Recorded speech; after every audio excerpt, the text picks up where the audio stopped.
Paranın geleceği nasıl şekilleniyor? Daha önceden ekonomik olayların ve durumların ruhsal nedenleriyle ilgili, para ve paha ile ilgili, paranın insan üzerindeki etkileriyle ilgili çeşitli YouTube videolarım var. Bunları izleyebilirsiniz. Bugünse özellikle birkaç yıl evvel paranın nasıl dünya üzerine şekil alacağı, nasıl bir duruma evrileceği ile ilgili bazı sistemleri ve matematikleri, mekanizmaları anlatmıştım. Bugün biraz daha konuyu açarak hem kendilerinizi geleceğe hazırlamak istiyorsanız, konuyu daha detaylı bir şekilde anlamak istiyorsanız onun için bu videoyu da hep birlikte arkadaşlarımın önerisiyle çekiyorum.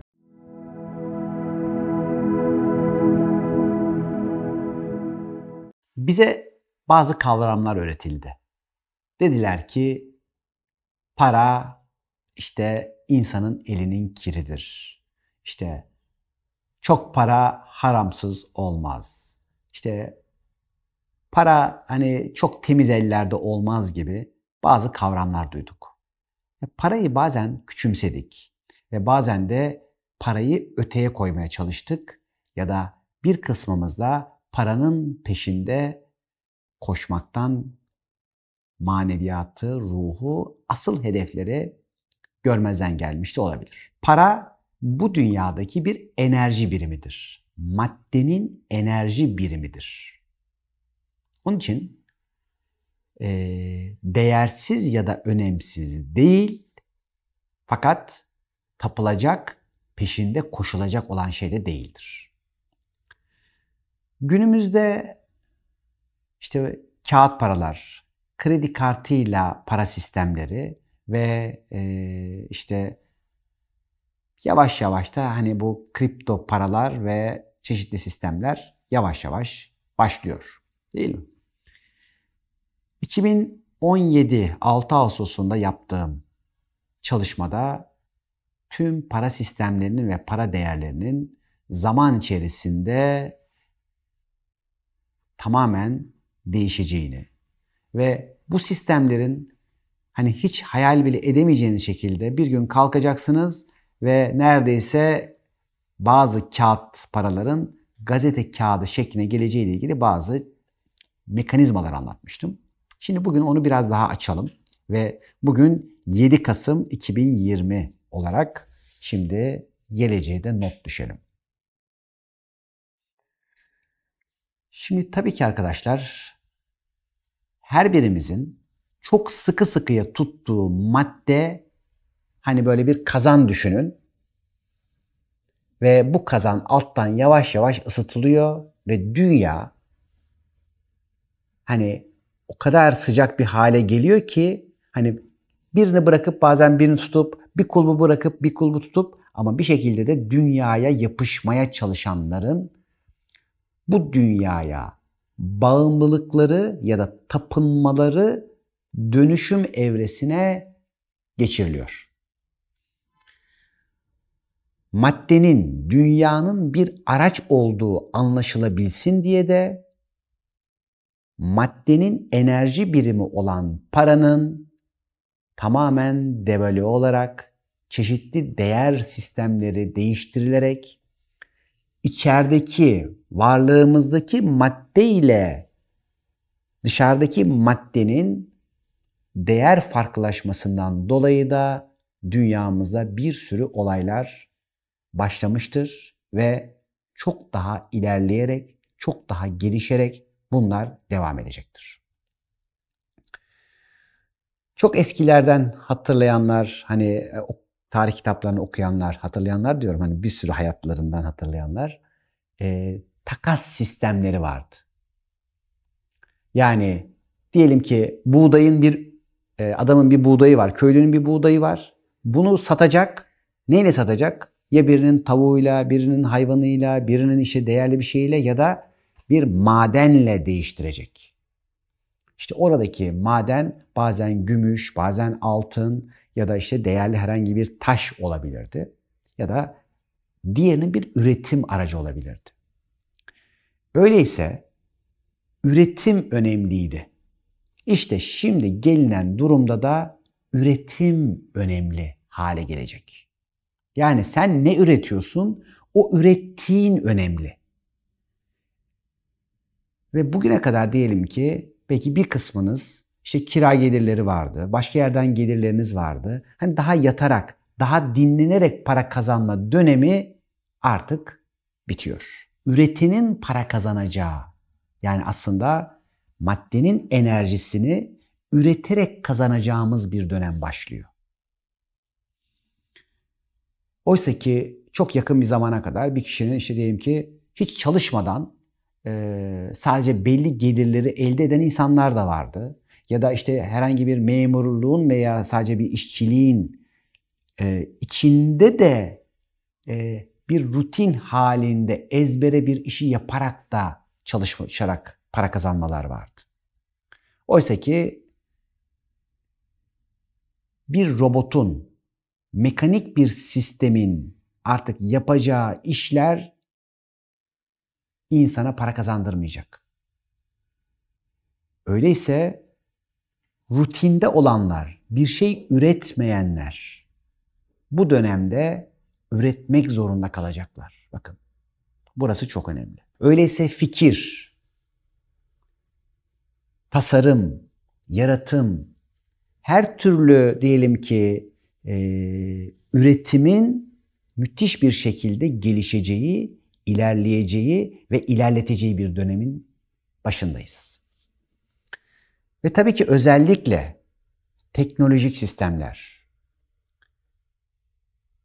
tüm elektronik, robotik ve bilgisayar çip sistemleri, haberleşme sistemlerinin gittikçe artacağı ve bunların tabii ki bir kargolanması ile ilgili, taşımacılığı ile ilgili, işte kargosundan, işte tüm o alt dallar, tüm bilgi ve bilginin yayılımı, eğitimi ama öğrenimi değil sadece, gerçekten eğitimi işlerinin büyüyeceği, manevi eğitim sistemlerinin yenilenerek, bakın, yani eski bakış açıları değil, yeni dünya gözüyle manevi sistemlerin ilerileşeceği ve yepyeni felsefelerin, ama bu yepyeni bilgi akışları gelirken aralarında gerçekten hazmedemeyenler, bilgiyi doğru şekilde görüp okuyamayanlar için de bazı aldatıcı sistemlerle birlikte gelecek. Bol bol, yani sahte peygamberler, dervişlerin, hesapta bilgelerin çeşitli şekillerde yetiştirilerek toplumu belli şekillerde yönlendirmeleri de sağlanacak. Hatta yapay zekaların yazacağı çeşitli kitapların, çeşitli bilgi sistemlerinin ve bazı manevi şahsiyetlerin taklit edilerek ama belli yollara sevk edeceği sizleri sistemler de sunulacak. Demek ki her biriniz maneviyatınızı ve imanınızı, doğru okuma sistemlerinizi geliştirdiğinizde ancak korunacağınız müthiş cicili bicili bilgilerin de, durumların da size sunulabileceği haller gelecek. Mesela birçok kişi etikete, apolete ya da diyelim ki televizyonların ya da herhangi bir şeyin çok öne çıkardığı yerlerdeki kişilere meyledecek ve bunlar tarafından kandırılmalar çoğalacak. Fakat siz hayatı okumayı doğru şekilde biliyorsanız, ki bununla ilgili hayatın matematiğin okumayla ilgili bir çalışma yapıyoruz. Bunları okumayı biliyorsanız bir kişinin kelimelerinin ve ifadelerinin aslında ne anlattığını, o kişinin aslında nasıl bir halde olduğunu, kullandığı kelimelerden kişinin enerjisini, frekansını, idrak seviyesini okumayı öğrenerek de çözebileceksiniz. Ama sadece hani işin şovuna, renkine bakanlarsa yanılabilecek. Asıl olanla taklit edileni ayırt edebilmemiz çok önemli. Çünkü holografik sistemler öyle size sanal gerçeklikler sunacak ki o gördüğünüzün gerçek mi yoksa sadece sanal yaratılmış bir holografik sistem mi olduğunu ayırt etmekte zorlanacaksınız. Ama aynı zamanda ilmi, manevi ve ruhsal sistemlerde de bunlar gerçekleşecek. Hatta bunların bir kısmı rüyalara bile taşınacak kadar ince titreşimli olabilecek. İşte bu sistemler içerisinde tabii ki insanlığın ve insanların tam kontrole geçebilmesiyle ilgili bazı eylemler gerçekleşecek ki burada para en önemli unsur. Yani parayı kontrol edebilen bir küresel yapı insanları kontrol edebilecek. Evet, bugün belki gıdalarımızla ya da işte ülkelerin bazı durumlarını idare ederek insanlar yönlendirilip kontrol edilebiliyor görünse de, medya ile kontrol edilebiliyor görünse de, ama eğer bir insanın parasını kontrol edebiliyorsan onun özgürlük alanını kontrol edebiliyorsun demektir ki işte bu zaman zarfı içerisinde de kağıt paraların ya da ulusal paraların, ulusal merkez bankalarının paralarının değişerek artık daha elektronik paralara geçilme dönemleri olacak. Fakat bu aradaki boşlukta değerli madenler, işte başta altın, gümüş gibi değerli taşlar bizleri kurtaracak olan önemli bir unsur. Yani belki sanal paran kilitlenmiş olabilir senin özgürlüğün kısıtlansın diye ama sen elindeki bir cumhuriyet altınıyla gidip icabında bir köylüden istediğin bir ürünü alabilirsin.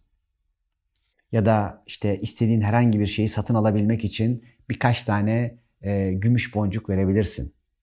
Buna benzer bir şey düşünün ama bu dediklerim tabii ki daha ileriki yıllar içinde aynı zamanda. Ama bu geçişler kademeli bir şekilde dünyada oluyor ve olacak.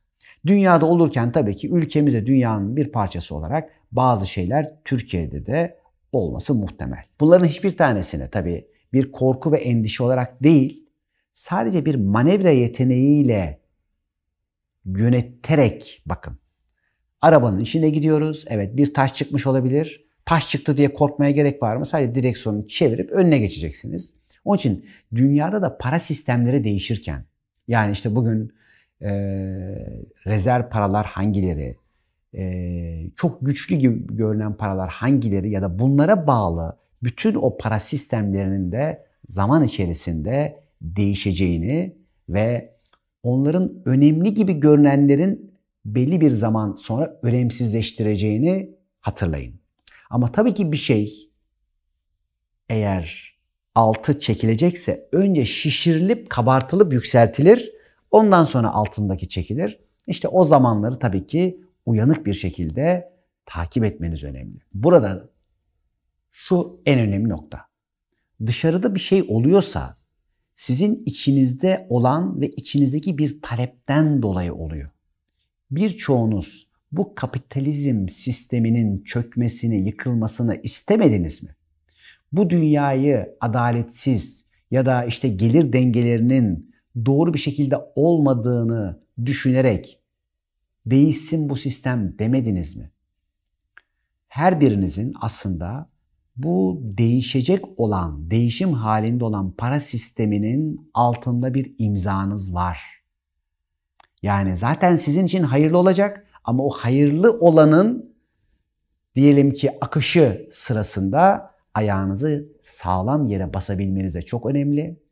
Ve bu akış içerisinde de siz endişeye ya da korkuya, bir şeylerim gidiyor ya da değer kaybediyor endişesine eğer kapılırsanız da daha çok kayıp içinde olabilirsiniz. Burada bir manevi sır aktaralım. Siz aldığınıza, alacağınıza, kazancınıza ve kazanacaklarınıza odaklanın. Kaybedeceklerine, gidene odaklananlar için kayıp artacak. İşin sırrı burada. Bak benim param şöyle değer kaybetti, böyle gidiyor, bilmem ne, oraya odaklandı, daha çok gidecek, daha çok gidecek, daha çok gidecek. Benim bu işten kazancım ne? Evet, para değişirken, paraya bakış değişirken, dünyanın tüm bu sistemleri, paraya bağlı tüm alışveriş sistemleri değişirken ben bu işten nasıl kazanırım? Maddi ve manevi kazancınıza odaklanın. Ve hayalleriniz kazancın içerisinde gezinsin ve kazançla aynı zamanda bereketi çağırın. Çünkü ne kadar çok kazanırsanız kazanın, bereketi varsa birikim olur. Onun için o birikimden kaynaklarınızı çoğaltın. Kaynaklarınızın çoğalmasıyla ilgili hayaller, imajinasyonlar yapın. Diğer türlü hani yok yabancı paraların değerinin artması, azalması, işte bunlarla ilgili çeşitli spekülasyonlara kanmanız sizi kayba odaklandırarak, yani ülkenin dahil, yaşadığın ülkenin dahil herhangi bir kaybı var diye odaklanmak bile sen de eğer o ülkenin içindeysen seni de aşağılara götürür. Evet, şimdi diyelim ki bir zamanlar Türkiye'de dövizin çok alçalıp indiği dönemler vardı ve birçok kişi o kaybettiklerine odaklanarak aman şuralara buralara kaçarak çok büyük zararlar etmişti. Belli bir zaman sonra Türk lirasının hani döviz cinsinden eşit yüksek korunumu sağlandı ve insanlar şöyle zannettiler. Bak bizim paramız ne kadar değerli, ne kadar kıymetli. O arada bütün kıymetli şirketler gitti. Değil mi? Yani burada her biriniz olanın en hayırlı olduğunu düşünün. Şu andaki bizi yöneten, seçtiğimiz yöneticiler de bizim için en hayırlısını yapıyorlar. Oradakilerin iyisi vardır, kötüsü vardır, hizmet edeni vardır. Ama her birisi bütünsel olarak her birimizin siparişini yerine getiriyorlardır. Bunlarla ilgili doğru tespitler yapın, doğru okumalar yapın. Fakat şikayet yapmaktan uzak olun. Bakın. Olanı doğru okumak önemli. Baktın beğenmiyorsun, bir dahaki sefer seçme. Fakat yargılayarak değil. Çünkü o senin bir ihtiyacın olduğunu hatırla. Tıpkı şu anda yaşadığımız olayların da bizim ihtiyacımız olduğunu hatırlamak gibi. Her biriniz dönüşüm istediniz. Ruha, maneviyata yönelmek istediniz. Maddenin tutsaklığından özgürleşmek istediniz. İşte gün bugün. Şimdi evet para olarak nitelendirdiğiniz maddenin enerji birimleri artık çok hızlanarak değişim sürecinde. Aslında bu süreç dediğim gibi 2017'de başlamış bir süreçti. Daha evvelden 2008 yılında aktarılan, zannediyorum bu krizler başlamadan 1-2 hafta evvel bir aktarım olmuştu. Orada şöyle deniliyordu. Bugüne kadar sadece paranın peşinde koşup parayla zenginleşenler için artık enerji değişiyor. Ruhu ve maneviyatı almak isteyenler belki de maddi zenginlikleri bugüne kadar kendilerinden uzağa koymuşlardı. Ama şimdi manevi zenginlikleri yakalayanlar maddi zenginlikleri de hayatlarına davet edebilecekler. Bakın. Onun için maddi ve manevi zenginlikleri dengeli bir şekilde hayatınıza sipariş verin. Ne sadece maddi, ne sadece manevi. Ne sadece ruh, ne sadece dünya. İkisini de bir kumaş düşünün. Siyah ve beyaz ipliklerden oluşuyor. Birisi ruh, birisi madde. İşte o ruhun da maddenin de siyah ve beyaz ipliklerin birlikte dokuduğu çok tatlı ve güzel bir kumaş gibi görün. Biz hem bedenimiz, hem dünyamız, hem hayatımız işte ruhun ve maddenin birlikte oluşturduğu güzel bir kumaşız. Onun için ruhsal ve maddesel zenginliklerin, yani bir taraftan nefesinizin, hayattan alacağınız tatlarınızın gücü ve kuvveti olsun, bir tarafta da maddenin size sunulan imkanlarını doğru ve konforlu bir şekilde yaşayabilmek için, ruhunuzu daha iyi tekamül ettirebilmek için paranın da gücü siparişiniz olsun. Bu değişen ve gelişen dünyamız bize huzur versin, güzellikler sunsun ve biz bunları kısmete çevirelim. Hoşça kalın.